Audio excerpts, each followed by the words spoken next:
நளன் மகா புண்ணியஸ்லோகன். புண்ணியஸ்லோகம் நளோராஜா. இனிமே நளனை போல ஒரு புண்ணியஸ்லோகன் இல்லை. 3 வருஷம் சமய பண்ணி எச்சல் எடுத்து எச்சகலை எடுத்து குதிரை தேய்ச்சி கொள்ளு பொங்கி ரூபம் மாறி விகாரமான ரூபத்தோட கண்ணுங்க நீருமா சாப்பாடு இல்லாம ராத்திரி எல்லாம் அழுது அப்படிலாம் கஷ்டப்பட்டாலாம். எல்லாம் தர்மத்துக்காக, சத்தியத்துக்காக அப்படிலாம் கஷ்டப்பட்டிருக்காள். நளன் ரொம்ப சிரமப்பட்டிருக்காள். அஜ்யம் போயிடுது. மேல் வஸ்திரம் ஆபரணம் எல்லாத்தையும் வச்சு ஆடிவிட்டான். பத்னி கழுத்துல இருந்த ஆபரணம் மேலாக்கெல்லாம் கொடுன்னு காட்டான். அதான் பேசினது அவளோட. அப்புறம் பேசல. சுத்து போனதுக்கு அப்புறம் பத்னி கண்டா பிடிக்காது.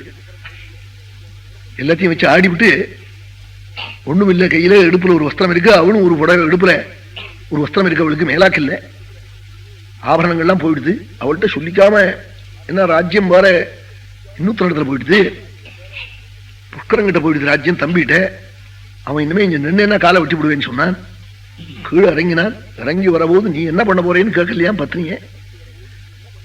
குழந்தைகளை வச்சு ஆடுறதுக்காக அவன் எத்தனை பண்ணினான்.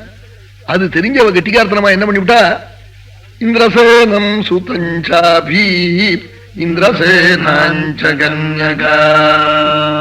இந்திரசேனங்கிற 5 வயசு பிள்ளையும் 7 வயசு பெண்ணையும் தங்கள் பரம்பரையா வந்த தேர் குதிரையை கட்டி பிறந்தாத்துக்கு அனுப்பிச்சுட்டாளாம் தமயந்தி. அவன் அப்படி தேடிக்கடி பார்த்தான், தெரியல. ஓஹோ, முன்னாடி வச்சு ஆடிவிட்டா போல இருக்குன்னு நினைச்சுட்டானா. சூதாடிகளுக்கு புரியாதான், சரியாத அப்படி கணக்குகள் புரியாதான், அதனால பேசாம இருந்துட்டான். அப்ப போய் குழந்தைகள் தேர்ல ஏறிண்டு போற போதுதான் கதறி சொன்னாலாம், குத்ராபி திவ்யாச்சிரம், எங்கேயாவது உயிரோட நீங்க நல்லா இருங்கோ, நல்ல நாள் வரபோது நான் பார்ப்பேன்னு சொல்லி அழுதாளாம் தமயந்தி. குழந்தைகளை தேர்ல ஏற்றி விட்டு குழந்தைகளை அப்படி அனுப்பிச்சாள், பிறந்தாத்துக்கு அனுப்பிச்சுட்டாள் விதர்ப தேசத்துக்கு. வார்ஷ்ணேயன் சாரதி. அவன் கிரமமா இவ சொன்னதை கேட்கப்படாது. இப்ப ராஜ்யம் ஆர்ட்ட போச்சோ அவன் பேச்ச கேட்கணும். நான் உங்க காலத்துல சாப்பிட்டுருக்கேன் அம்மா, நான் உங்களுக்கு நான் தப்பு நினைக்க மாட்டேன், எனக்கு வேலை போனா போகட்டும், நான் உங்களுக்கு தான் உழைப்பேன்னு ஓடி போட்டான் தேரை ஓட்டிக்கிண்டு. ஐயோ, அங்க கொண்டு போய் விதர்ப தேசத்துல விட்டு இவ சொன்னாள், வசவா அந்நத்திர கச்சவான்னு சொல்லியிருந்தாள். உனக்கு இஷ்டம் இருந்து எங்க பிறந்தாத்திலேயே இரு, அந்த தேரை ஒட்டியே, இஷ்டம் இல்லை எங்கேயா போனாள். நீங்க இல்லாம அந்த வீட்டுல நான் சாப்பிட மாட்டேன், நீங்களே எங்க எஜமானும் இல்லாத வீட்டுல போய் சொல்லிவிட்டு குழந்தைகள் அங்க உப்பிச்சு தேரையும் உப்பிச்சு விட்டு அவன் அப்படி கண்ணு கண்ணீருமா போனான். 10-20 நாள் ஆச்சா. அயோத்தி வந்துதான். இது என்ன ஒரு நாள், அயோத்தி நாள் என்னவோ ரங்கநாதன் இருக்கிற ஊரு, இங்க போய் இருப்போம்னு அங்க போய் போனான். ருத்துபர்ணன் நடத்துல வேலைக்கு கூப்பிட்டு அங்க வருத்தப்பட்டு வேலை செஞ்சுட்டு இருக்கான். நளனும் தமயந்தியுமா பரப்பிட்டு வந்தாள். கூட கூட வராள். 20 நாளா வராள், பேசல. 20 நாளா பட்னி, ஆகாரம் கிடைக்கல. காட்டுல வந்த இடத்துல ஒரு 100 சிட்டுக்குருவிகள், சின்ன சின்ன குருவியா தங்க ரக்கையோட, தங்க தலை தங்க மூக்கோட வந்து உட்கார்ந்துருது சேர்ந்து அழகா. இவன் என்ன நினைச்சான், தங்கம் இருக்கு, உள்ள மாம்சம் இருக்கு, செலவுக்கும் ஆச்சு ஆகாரத்துக்கும் ஆச்சுன்னு இடுப்புல இருக்கிற வஸ்திரத்தை எடுத்து அது மேல போட்டான்.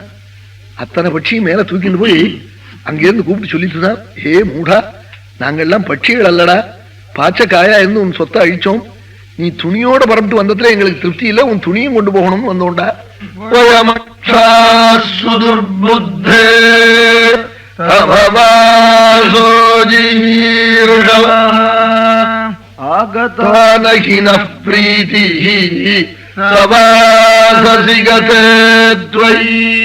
நீ துணியோட போடாது, துணியோட பரப்பிட்டு போனதுனால எங்களுக்கு பிரியம் இல்லாமல் இருந்து வருத்தப்பட்டோம், இப்பதான் திருப்தியாச்சுதான்னு சொல்லிவிட்டு துணியும் பிடிங்கிட்டு இவனை வஸ்திரம் இல்லாம விட்டுட்டு போயிட்டுதான்.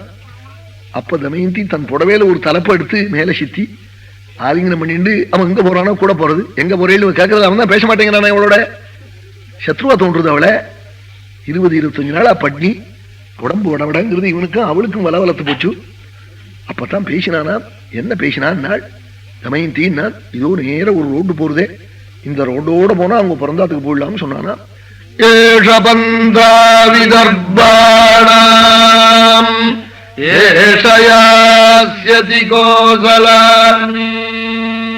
வேளர் நாட்டு சனி அவனை இத்தனை பாடுபடுத்தி விட்டான். இந்த கால தாறுமாறா அலம்பி விட்டானா.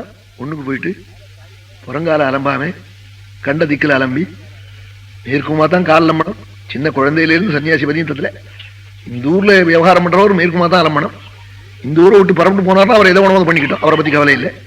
பிரத்யக் பாதாவனை ஜனம் யார் அலம்பினாலும் மேற்குமா தான் கால் அலம்பணும். தெற்குமா கொட்டிக்கிறான், வடக்குமா கொட்டிக்கிறான், கிழக்குமா போட்டிக்கிறான். அழகா நிக்கிறானே மேற்குமான்னு நினைக்கிறேன், தொப்புன்னு திரும்புறான் தெக்க.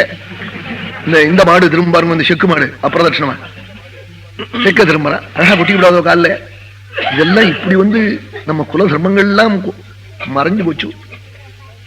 மேற்குமாதான் லம்பணும், வஸ்திரம் கட்டினா கால் லம்பணும், ஸ்திரீகள் முதற்கொண்டு உடவு கட்டினா உடனே கால் நம்பித்தான் ஆச்சமனம் பண்ணணும்.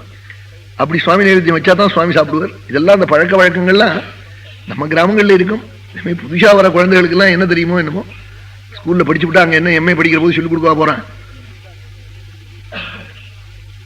மேற்குமா தாங்க இது பிராமணால் அப்பிராமணால் ஸ்திரீகள் எல்லாருக்கும் சமான ஆச்சமனம் முதற்கொண்டு எல்லாம். அது ஒன்றும் வித்தியாசமே இல்லை. ஸ்ராத்தத்தை முதற்கொண்டு சேர்த்துத்தான் சொல்லியிருக்காள் அப்பிராமணால் பண்ண வேண்டியத்தையும். கௌதமர் சொன்னார் ஸ்ராத்த பிரகரணத்திலே, அனுமதோஸ்ய நமஸ்காரோ மந்திரா.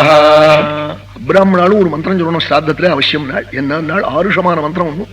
தேவதாபிய பிதೃಭ್யಶ್ಚ மகாயோகிபிய ஏவச நமஸ்வதாயி ஈஸ்வராயி நித்தியமேவ நமோ நமः. இது சொல்லணுமா? அவளுக்கு ஒரு பாக்கியம் என்னன்னா, காதால காட்டா போருமான்னு சொல்ல வேண்டிய அவசியம் இல்லை. பிராமணன் வாயால ஜபிக்கணும், காதல விழுந்தா போறோம் வாழ்க்கை. அப்படி இல்ல ஒரு சௌகரியங்களை வச்சிருக்காள். இவ்வளவு ரிஷிகள் சமமா பேசியிருக்காள். ஒரு குடும்பத்துக்கு எப்படி எப்படி சொல்லணுமோ அப்படி எப்படி சொல்லியிருக்காள். அதனாலதான் லட்சக்கணக்கான வருஷமா ஒத்துமையா நாம் இருந்தோம், மனஸ்தாபமே இல்லாமல் இருந்தோம். வெள்ளக்கார பைய கிளப்பி விட்டுட்டு அவன் ஊருக்கு போயிட்டான், சிரிச்சுட்டு இருக்காங்க இருந்து. நான் கிளப்பின விபூதி எப்படி போட்டு போயிட்டேன் பாத்தியா, பிசாச்சு ஆற்றா போல ஆடிட்டு இருக்கு பாத்தியா எல்லாமே சொல்லிட்டு போறாங்க. போய் பரிகாசம் பண்றான்.